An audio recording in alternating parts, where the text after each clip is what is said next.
સુરત શહેરના ઉત્તરાણ વિસ્તારમાં સુરત પોલીસનું માનવતા અને ત્વરિત કામગીરીનું ઉત્તમ ઉદાહરણ સામે આવ્યું છે। આત્મહત્યા કરવા માટે જઈ રહેલા એક વ્યક્તિને ઉત્તરાણ પોલીસે ગણતરીની મિનિટોમાં જ બચાવી લીધો છે।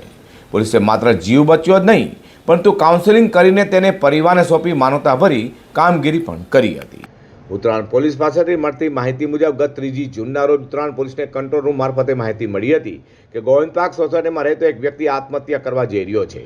ઘટનાની ગંભીરતા સમજી ઉત્તરાણ પીઆઈ એચઆર ગોસ્વામી અને સર્વેલન્સ સ્ટાફની ટીમ પીએસઆઈ આરડી ધાધલના માર્ગદર્શન હેઠળ તાત્કાલિક સ્થળ પર પહોંચ્યા હતા।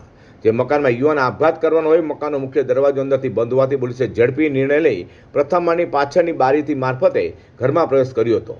અંદર જે આત્મહત્યા કરવાનો પ્રયાસ કરી રહેલા વ્યક્તિને સુરક્ષિત રીતે રોકી તેનો જીવ બચાવ્યો હતો।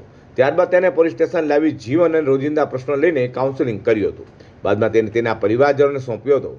આ કામગીરીમાં ઉત્તરાણ પીએચઆર ગોસ્વામીના માર્ગદર્શન હેઠળ પીએસઆઈ આરડી ધાધલ સહિત સર્વેલન્સ સ્ટાફના પોલીસ કર્મચારીઓએ ખરેખર પ્રશંસનીય કામગીરી કરી હતી।